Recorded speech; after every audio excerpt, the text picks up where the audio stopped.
បាទស្ដេចកំឡុងចឹងនៅក្នុងប្រទេសថៃ600ឆ្នាំមុនមានកើតទូរភិក្សមួយកើតរមាស់កើតរមាស់អត់បាត់ទេអញ្ចឹងបានខាង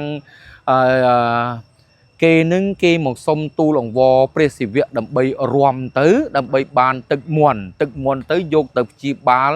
នៅអយុធយាបាទពី600ឆ្នាំនឹងឲ្យផុតពីរោគចង្រៃដែលកើតរមាស់យើងនឹងអញ្ចឹងបានគេដាក់នៅទីនេះគេហៅថាស្ដេចកំឡុងបាទណា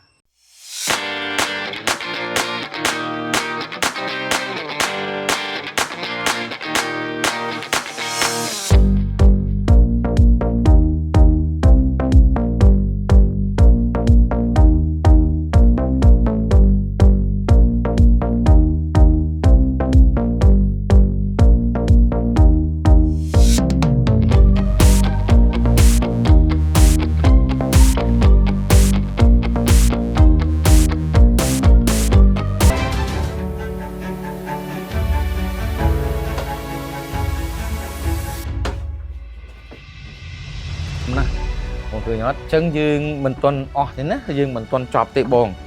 យើងនៅមានច្រើនបាទ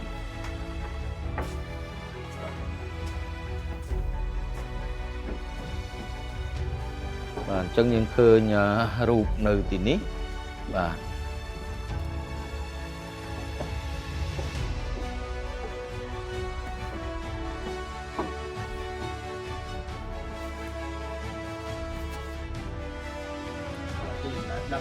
បាទយើងអត់ដែលដឹងទេបាទមកយើងមកទាំងអស់គ្នាខាងនេះកុំតែមកដល់បត់នេះបកស្រាយកុំឲ្យនឹងអត់ដឹងរឿងហ្នឹងបាទអត់ដឹងរឿងមើលតែពីខាងក្រៅបាទមើលតែខាងក្រៅទេបងឃើញអត់ផ្លូវយើងមានឡើងផ្លូវទៅខាងលើណាបងវាមានតាំងពីដើមមកម្លេះបាទឃើញអត់មានថ្មបាយក្រៀមជាចណ្ដើជន់ឡើងបាទ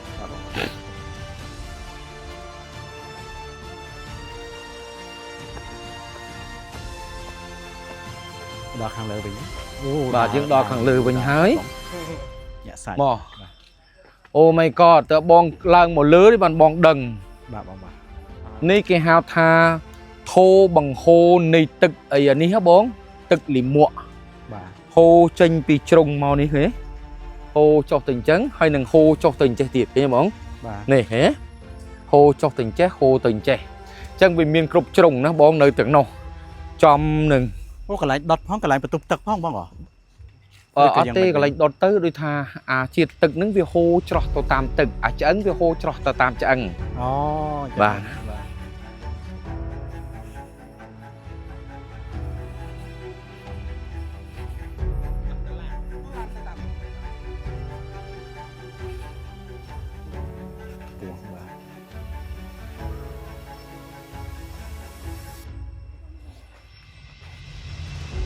ដាច់កំឡុង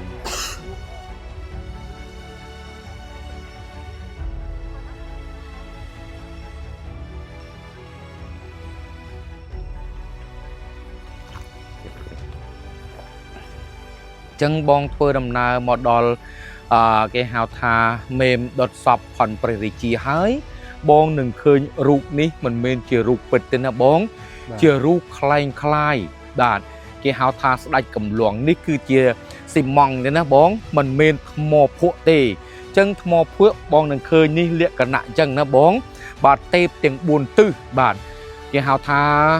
ស្ដេចកំឡុងចឹងនេះគេផ្លាស់ប្ដូរទៅដាក់កន្លែងយាយទេពចិត្តនឹងព្រះអង្គជេកព្រះអង្គចោមបាទចឹងគេយករូបពិតមិនពិតប្រកបហ្នឹងកសាងនៅទីនេះជំនួសវិញបាទស្ដេចកំឡុងចឹងនៅក្នុងប្រទេសថៃ600ឆ្នាំមុនមានកើតទូរភិក្សមួយកើតរមាស់កើតរមាស់អត់បាត់ទេអញ្ចឹងបានខាងគេនឹងគេមកសុំទូលអង្វរព្រះសិវៈដើម្បីរំទៅដើម្បីបានទឹកមន់ទៅយកទៅព្យាបាលនៅអយុធយាបាទពី600ឆ្នាំនឹងឲ្យផុតពីរោគចង្រៃដែលកើតរមាស់យើងនឹងអញ្ចឹងបានគេដាក់នៅទីនេះគេហៅថាស្ដេចកំឡុងបាទអញ្ចឹងយើងអត្ថាធិប្បាយពាក្យព័ន្ធទៅខាងឯកសារដែលយើងមើលទៅតាមឯកសារគេហៅថាទីនេះជាកន្លែងដុតខ្មោចផនព្រះរាជាបាទគេហៅថាមេមដុត សពព្រះរាជាបាទនៅមកក្នុងវងមូនឹង4នេះណា4ជ្រុងនេះណាអត់ដល់ទៅក្នុងទេអញ្ចឹងខាងនោះនឹងវាមានបង្អូបង្ហូរអីគេហៅថាអាទឹកជាតិ បាទធំ អាជាតិគេហៅថាជាតិឆ្អឹងជាតិអីណាអាជាតិឆ្អឹងទឹកឆ្អឹងអីតោះយើងចុះទៅនោះទៀតបងដើម្បីយើងទៅមើលសេះក្បាល5